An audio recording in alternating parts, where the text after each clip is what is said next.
Décoder l'astrologie, le podcast qui vous aide à interpréter le langage cosmique. Mon nom est Maude Vallière et je vous accompagne dans l'exploration de votre carte du ciel sous la lentille de l'astrologie ancienne.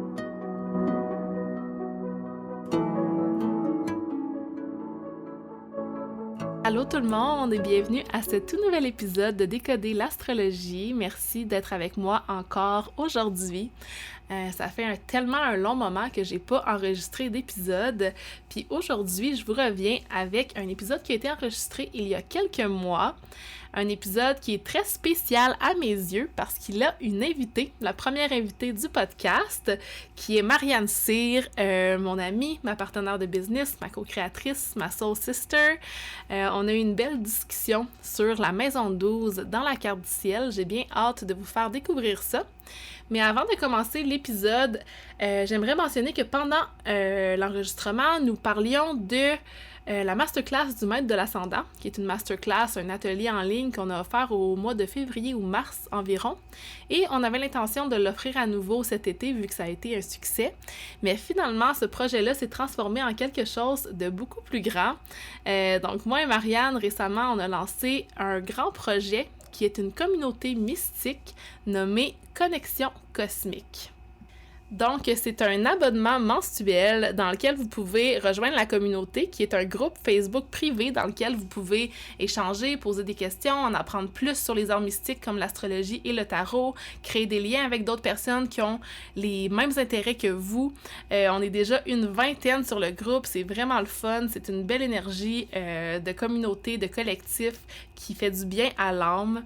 En plus de ça, à tous les mois, on va avoir un cercle de lune lors des pleines lunes dans lequel on va prendre le temps de se déposer, de connecter ensemble et de partager ce qui est présent pour nous. On va aussi parler un peu des énergies astrologiques du moment à chaque fois. Après ça, à toutes les semaines, on a un tirage de tarot collectif sur le groupe Facebook par la belle Marianne.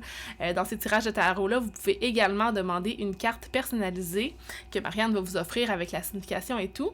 Et finalement, on a aussi un atelier d'astrologie que je vais donner à chaque mois. Donc, tout ça pour 20$ plus taxes, présentement en rabais. Ça va éventuellement être 25$ plus taxes. Notre prochain événement, c'est le 13 juin. C'est notre premier cercle de lune, notre cérémonie d'ouverture. Et ensuite de ça, on a un autre événement le 27 juin qui va être un atelier sur l'astéroïde Vesta dans votre carte du ciel. Donc, si vous avez envie de découvrir ça, c'est encore le temps de se joindre à nous. Vous pouvez visiter le Connexion avec un S, cosmique avec un S.com. Je vais mettre les informations dans la description du podcast. C'est un projet qui me tient énormément à cœur, premièrement parce que c'est avec mon amie Marianne avec qui j'ai créé une connexion vraiment profonde très rapidement. On a beaucoup échangé sur nos passions des arts mystiques, puis on a pu créer un lien d'amitié qui est très fort, donc c'est un peu la base de ce qu'on veut offrir dans notre communauté. Puis deuxièmement, c'est quelque chose que j'aurais aimé vraiment avoir quand j'ai vécu mon éveil spirituel, quand j'ai commencé à m'intéresser aux arts mystiques. J'avais comme l'impression d'être seule dans ma gang puis que j'avais personne avec qui échanger sur mes passions. Donc maintenant, c'est l'espace parfait pour ça. Puis on a tellement une grande vision pour ce projet-là. Donc stay tuned, il y a des belles choses qui s'en viennent. Mais maintenant, je vous laisse avec l'épisode d'aujourd'hui. Vous allez pouvoir un peu goûter à la vibe de moi et Marianne ensemble. Un épisode qui est plus sous format de discussion. Donc, vous me direz si vous aimez ça parce que j'ai bien l'intention d'avoir d'autres invités au podcast prochainement. Alors, merci d'être avec moi aujourd'hui et je vous laisse sur l'épisode de la Maison 12.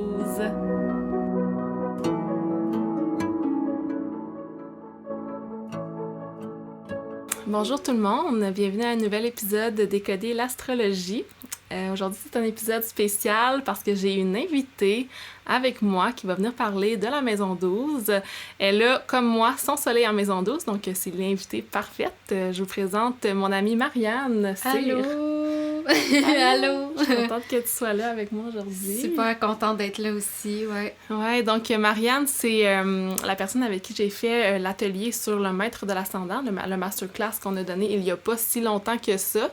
On a reçu plein de beaux commentaires. Oui, des commentaires tellement positifs. Moi, ça m'a donné de la motivation pour continuer pour la suite, là. Puis en offrir d'autres. Donc, d'ailleurs, on a une deuxième représentation de ce masterclass-là qui va avoir lieu en juin. Oui, le 6 juin, lundi. Oui, lundi le 6 juin de 18h à 21h. Donc, si jamais vous avez manqué le premier, vous pouvez aller vous inscrire. Je vais mettre le lien d'inscription en dessous des informations du podcast. Donc, aujourd'hui, on parle de la Maison 12. Oui. Ouais, une maison qu'on connaît quand même bien parce que, comme je disais, c'est... on a les deux notre soleil en Maison 12, puis moi, j'ai aussi Vénus et Jupiter. Donc, un petit stellium en Maison 12. Donc, je pense qu'on pourrait commencer par un peu lancer nos idées de qu'est-ce que c'est, mettons, la Maison 12 pour nous. Instinctivement, moi, quand je pense à la Maison 12, je suis comme, OK, ça représente la solitude, tout ce qui est mystique. Ouais, c'est ça que j'allais dire. Moi, le mystère aussi, les trucs plus cachés, là, tu sais, qu'est-ce qui est dans l'ombre un peu. Vraiment, tout ce qui est caché. Puis ça, la raison derrière ça, c'est que la première maison en astrologie, j'en ai parlé, je pense, dans l'épisode numéro 3, la maison 1, c'est la maison de soi. Puis la maison 12, c'est ce qui vient juste avant la maison 1. Fait que la maison 1, c'est le conscient. La maison 12, c'est l'inconscient. C'est ça, ce qui est caché. Ouais, c'est ça. La maison 1, c'est le soi. Puis la maison 12, ben, c'est l'ombre de soi. Fait qu'on a tout aussi dans la maison 12 nos peurs, notre anxiété. La santé mentale fait partie de la maison 12 aussi, si je me trompe pas. Oui, hein? C'est un peu plus caché. Ouais, c'est caché, en fait, on le voit pas. Ben, c'est ça, exactement. La santé mentale, tout ce qui est troubles psychiatriques. C'est pour ça aussi, d'ailleurs, que les hôpitaux psychiatriques, c'est un des sujets de la maison 12. Les prisons aussi, donc tous les lieux de réclusion. Oui. Sinon... En astrologie traditionnelle, on disait que la maison 12, c'était comme des lieux éloignés, donc tout ce qui est être à distance. La maison 12, c'est la joie de Saturne. Fait en astrologie traditionnelle, toutes les maisons ont toutes les planètes ont une maison dans laquelle ils trouvent leur joie, puis la maison 12, ça va beaucoup avec les thématiques de Saturne. Tu sais, si on pense à la solitude avec Saturne ou l'isolation. L'isolement. Je me trompe tout le temps. Ouais, l'isolement. Quoi d'autre aussi? Ben, c'est ça, le temps, tu sais. L'idée de... J'en parlais dans un de mes épisodes sur Saturne, mais l'idée de l'impermanence de toutes choses, les fins. Maison 12, oui, c'est les ça. fins. Le karma en fait partie aussi, non? Ouais, tout ce qui est karmique, les vies antérieures. C'est ça. Ouais, vraiment. Puis... ouais, souvent, je vois justement avec mes clients en lecture de carte du ciel que la maison 12 peut vraiment représenter concrètement la mort sans vouloir, tu sais, faire peur à personne, là, mais par exemple, si quelqu'un a sa lune en maison 12, la lune qui représente la mère, ben peut-être qu'elle pourrait avoir soit une relation difficile avec sa mère au niveau de la santé mentale et tout ça, ou soit même une personne qui a perdu sa mère. Même chose pour quelqu'un avec son soleil ou Saturne en maison 12, ça pourrait être quelqu'un qui a perdu son père ou qui a une relation difficile avec son père. Donc d'ailleurs, je pense que... Oui, ben c'est exactement ça. Moi, quand j'ai commencé en astrologie puis que j'ai réalisé tous les liens qu'il y avait à faire avec la maison 12 et le père, ça m'a jeté à terre, là. Parce que moi, mon père est décédé quand j'avais 12 ans. Donc, déjà là, il y a un lien qui est comme hyper frappant de voir qu'il y a une blessure qui est rattachée avec le fait que j'ai mon soleil en maison 12. Là, il y a un gros lien que je vois là. Ouais, fait que je le vois autant dans l'expression de soi qui passe à travers cette épreuve-là que tu as vécue que par la maison 12. Le soleil, ça représente le père, puis il est dans la maison 12, fait qu'il y a comme une certaine séparation, tu sais, cette idée-là de séparation. Oui, une obscurité, là. Ouais, c'est ça, qui est comme, tu sais, un père absent aussi, ça peut être aussi un père alcoolique, tout ce qui est addiction, ça fait partie de la maison 12, tout ce qui est les souffrances de la vie. Dans la philosophie du yoga, on appelle ça, mettons, les kleshas. C'est comme les choses qui nous empêchent d'être heureux, qui passent à travers le cycle de notre mental, puis c'est ça, qu'on se crée nos propres souffrances. Souvent, tout ça, c'est de l'ordre de la maison 12. Oui. Et pourtant, tu sais, moi, je regarde, par exemple, parce que c'est mon soleil qui est dans cette maison-là. Fait que malgré l'obscurité que ça peut apporter dans ma vie, c'est quand même une planète qui prend beaucoup de place dans ma vie, tu sais, puis qui est nécessaire dans un sens, là, tu sais.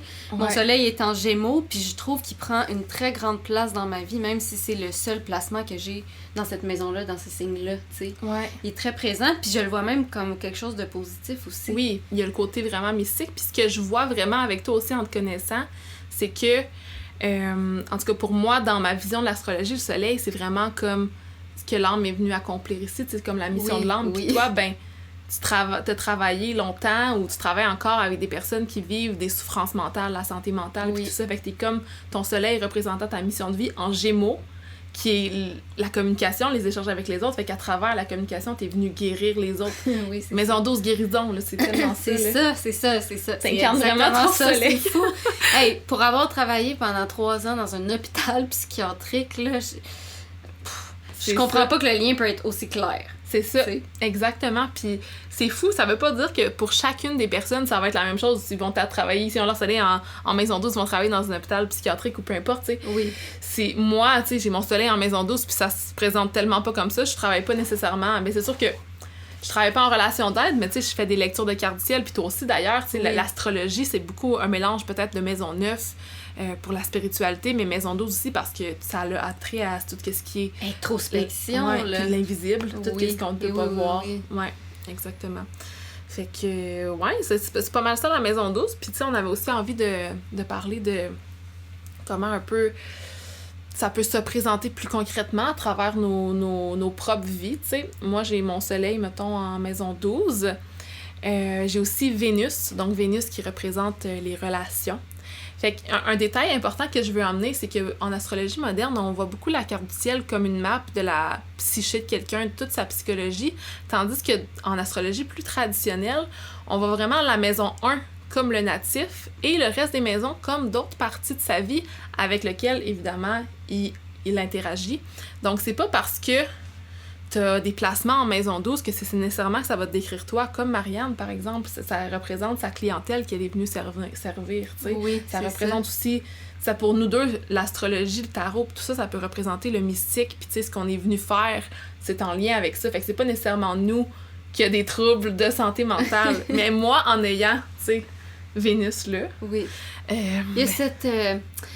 c'est comme une attirance qui est subconsciente, je dirais. Oui. Vers le darkness, si je peux me permettre. Oui, là. exactement. Oui, c'est exactement ça. Puis ça me fait penser aussi, je dis que c'est pas nous, mais ça peut aussi, dans certains cas, être nous. La maison 12, c'est beaucoup tout ce qui est l'auto-sabotage, donc se nuire à soi-même. Tu sais, les addictions aux drogues, à l'alcool, c'est aussi une partie d'auto-sabotage. Puis aussi le sacrifice. Se sacrifier pour les autres. Dans les temps vraiment anciens, c'était la maison qui représentait l'esclavage, les ennemis cachés. Donc c'est vraiment...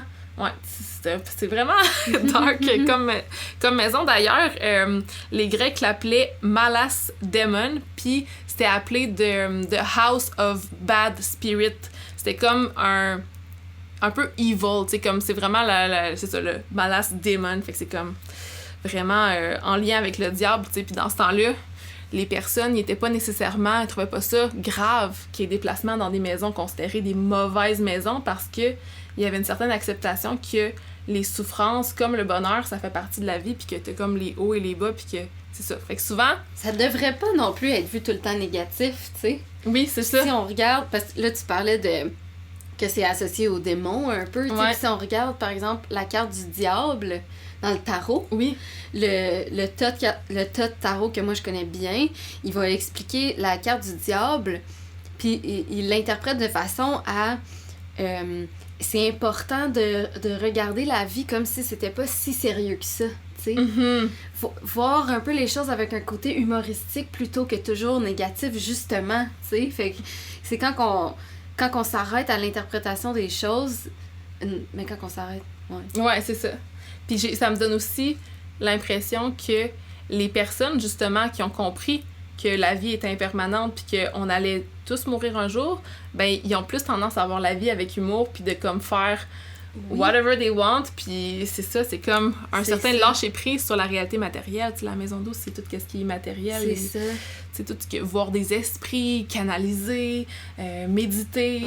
Ouais, fait que c'est vraiment... ouais, puis c'est ça, je parlais de mon Vénus avec les relations, puis tu sais, moi, en plus, ma maison 12 est dans le signe de la Vierge, donc la signe de la Vierge qui est souvent dans vouloir sauver l'autre, une certaine dévotion envers l'autre. Mais tu sais, dans mon passé, je sais pas si j'en ai déjà parlé sur le podcast, là, mais j'ai déjà été dans une relation vraiment toxique avec un homme qui avait probablement des troubles, peut-être pas diagnostiqués en santé mentale, là, je lui appose pas un diagnostic, mais à travers sa violence, puis autant physique que psychologique, c'est ça, ça a été une relation vraiment intense, mais j'étais quand même attirée vers ça parce que mon Vénus, il est attiré vers la noirceur, il veut emmener la noirceur vers la lumière, il veut sauver le syndrome de la sauveuse aussi, fait que souvent avec un Vénus en maison 12, ça peut être ça, puis ça peut aussi être des relations secrètes, donc par exemple, tu sors avec quelqu'un, t'es gêné, tu veux pas le présenter aux gens, ou t'as une relation dans l'infidélité, donc ça peut être tout ce qui est c'est ça, en secret. Secret, c'est ça. C'est de le garder pour soi un peu,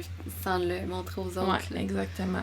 Puis, fait que c'est pas mal à ça que ça ressemble dans ma vie, tu sais. Puis mon soleil, c'est ça, il y a l'astrologie, comme je disais. Puis aussi, j'ai l'impression aussi que les gens avec des placements en maison 12, c'est surtout le soleil, la lune, l'ascendant. Pas l'ascendant, l'ascendant n'est pas dans maison 12. Le soleil, la lune, puis les autres planètes, si vous avez plusieurs planètes en maison 12, mais c'est souvent des personnes qui vont avoir besoin de beaucoup de solitude, pour se recharger. C'est ça que j'allais dire tantôt aussi, parce que on dirait, je sais pas pourquoi je fais des liens avec le tarot en ce moment, là, mais c'est parfait. Il y a l'ermite aussi qui est sorti dans ma tête. Tu sais, moi, c'est ma carte de vie, l'ermite, puis je trouve que le fait que mon soleil est en maison 12, ça représente vraiment bien cet archétype-là que mon soleil en Gémeaux a un peu de la difficulté des fois à accepter, je te dirais, parce que il y a comme un besoin social qui est très grand, puis j'accorde une importance aussi à mes relations, tu sais, mais je ressens beaucoup ce besoin-là de me retirer, puis de faire mes petites choses, de prendre soin de moi, puis de me recentrer sur moi-même, sauf que c'est pas un réflexe que je vais faire automatiquement, tu sais. Mm-hmm. Fait que c'est de là que je trouve ça intéressant de regarder peut-être soit l'élément ou le signe dans lequel votre maison 12 est, ça va vous aider un peu à voir comment vous gérez votre propre maison 12. Tu sais, si moi, je regarde ma maison 12 qui est en Vierge, un signe de terre, je vais plus avoir tendance à connecter avec ces choses-là de manière concrète, tu sais. Oui, la maison 12, c'est le mystique, la canalisation, mais moi, je suis plus dans le rituel avec des ingrédients, objets physiques, tu sais, puis des choses comme ça. Fait que toi, tandis que moi, je suis très dans la canalisation, c'est ça. C'est ça, puis au niveau du mental, de l'esprit, fait que tu t'en vas, puis aussi beaucoup dans l'échange, tu sais, t'en parles de ça, là, de ce côté-là, plus tu parles de santé mentale, tu parles de mystique, tu parles de la mort, tu parles faut pas avoir peur, justement, d'aborder la mort, puis une autre chose que je voulais mentionner, c'est que souvent, si on regarde les transits de la maison 12, donc quand on a des planètes qui s'en vont dans la maison 12, par exemple, si le soleil qui passe sur votre maison 12 là, en ce moment ou peu importe au moment de l'année, là, regardez le signe dans lequel votre maison 12 est, puis vous regardez la saison astrologique, ça va vouloir dire que c'est à ce moment-là que le soleil est dans votre maison 12 personnelle. Ça représente beaucoup des grosses fins dans nos vies. Tu sais, quand moi, mon soleil il revient dans la maison 12, donc moi c'est environ au moment de ma fête parce que c'est ça que c'est que quand je suis vierge. Donc quand ça revient là, j'ai l'impression vraiment que c'est tout le temps une fin puis un nouveau recommencement, un cycle. Puis même chose avec les autres planètes, c'est par exemple Vénus qui passe sur ma maison 12, mais une fin dans une relation. C'est intéressant ça. Fait que c'est aussi un truc qui est intéressant à regarder. Sinon, si j'essaie de penser peut-être comment ça pourrait être vécu au niveau des autres planètes dans la maison 12. Oui, c'est ça que je me demandais aussi. On dirait que je pensais à Mercure. Mercure dans la maison 12, est-ce que c'est quelqu'un qui va communiquer de façon très sélective? Ouais, c'est ça. Peut-être qu'il va garder ses mots pour lui, l'idée du secret, tu sais. Ouais. Il y a aussi un certain silence, je pense, avec la maison 12. Puis tu sais, ça peut être tellement interprété de façon différente selon différentes personnes, comme toi puis moi, ça se présente différemment nos soleils. Fait que autant une personne, ça peut être cette personne-là va toujours parler de choses mystiques, de l'occulte, de tout ça, ou ça peut être quelqu'un qui va simplement se sentir aliéné dans sa communication, je peux pas communiquer parce que je suis rejetée. Oui, c'est un peu à ça que je pensais aussi, dans le sens de c'est le guilt en français, là, je parle. La culpabilité. Oui, la culpabilité qui vient avec ça. La peur des mots, c'est les peurs, l'anxiété à propos de ce qu'on va dire. Fait que Mercure, ça peut se présenter comme ça. Puis ça va vraiment dépendre des autres placements dans votre carte du ciel puis de la condition, justement, de la planète. Tu sais, si le Mercure est en Gémeaux, En maison 12, ben Mercure en Gémeaux, c'est à domicile, fait que ça veut dire que peut-être que ça va être plus facile de dealer avec, tandis que si moi, je pense à mon Vénus en Vierge qui est en détriment, ben c'est pour ça que je m'en vais vers des relations qui ont été très nocives, tu sais, pour moi. Ben, c'est pas juste pour ça, là. J'ai quand même mon libre arbitre. L'astrologie n'est pas responsable de ma vie, j'aime bien le rappeler. Mais ouais. Mais comme, je peux aussi voir comme... Puis je pense que des fois, c'est aussi, peu importe la planète, tu sais, on va ressentir l'énergie de cette maison-là dans notre vie quand même, puis il y a ce côté-là d'être attiré vers les choses qui sont comme...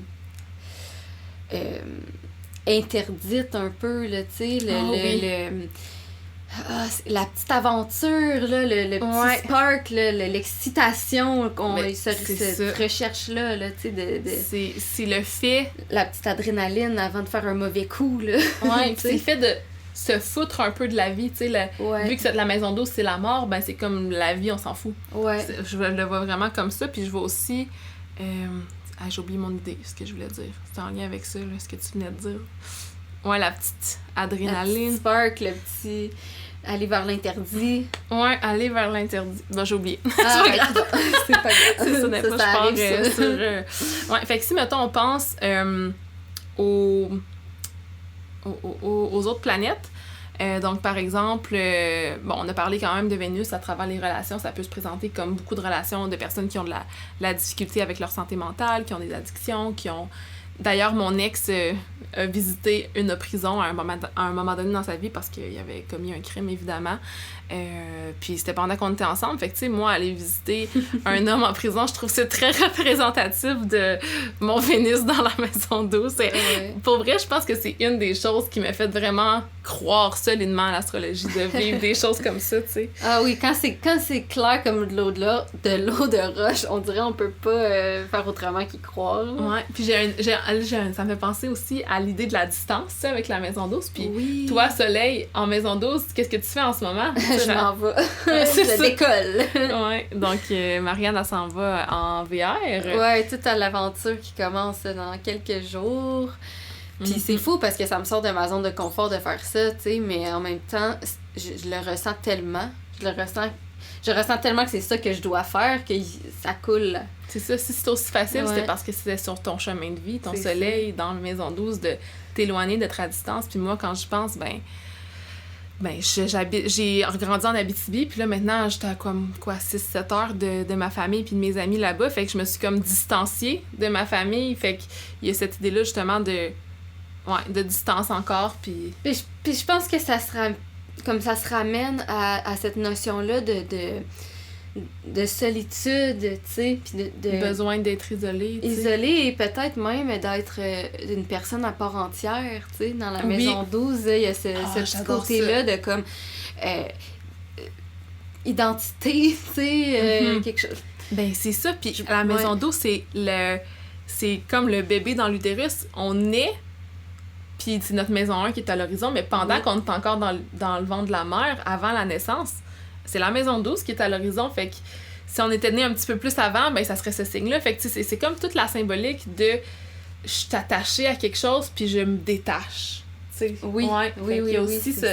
Fait que je pense qu'avec les problématiques qu'on peut, autant les problématiques que les forces, mais les choses qu'on peut vivre avec la maison 12, il y a une certaine idée de devoir se détacher. Comme toi, là, tu t'en vas, tu te détaches de toutes tes choses, tout ce que ton entourage, tout, là. Ouais, je me détache complètement. C'est ça, moi, c'était plus doux, c'était comme me détacher de ma famille.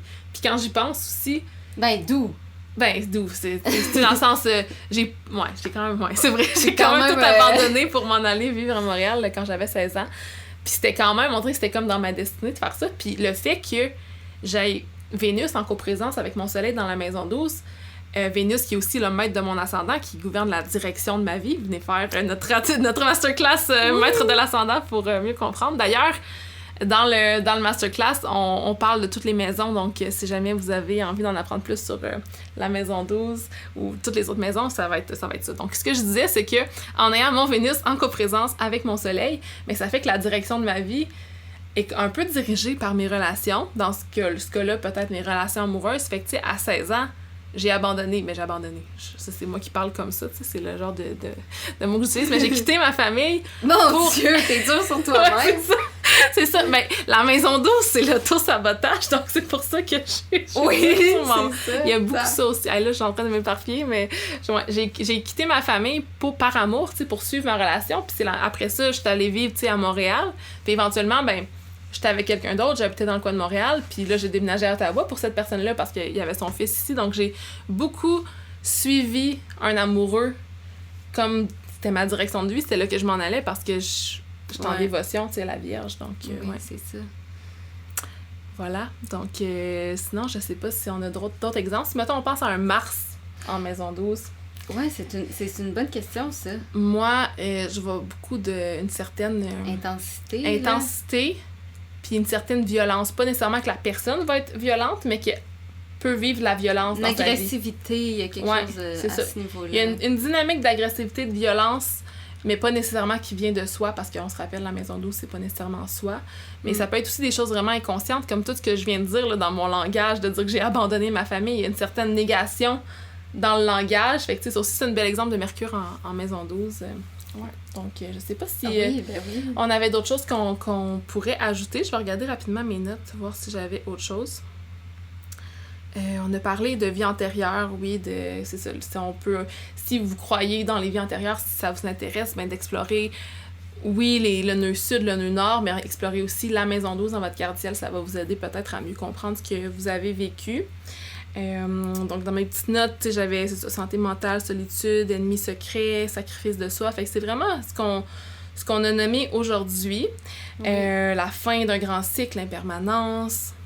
Ouais, donc je pense qu'on a quand même fait le tour. Puis, une petite chose que je voulais mentionner, c'est la raison pourquoi cette maison-là a cette signification-là. C'est qu'elle ne crée pas d'aspect avec la maison 1. Fait que quand on parle d'un aspect, je vous en ai parlé dans le dernier épisode, c'est les carrés, les sextiles, les trigones, les oppositions, les conjonctions.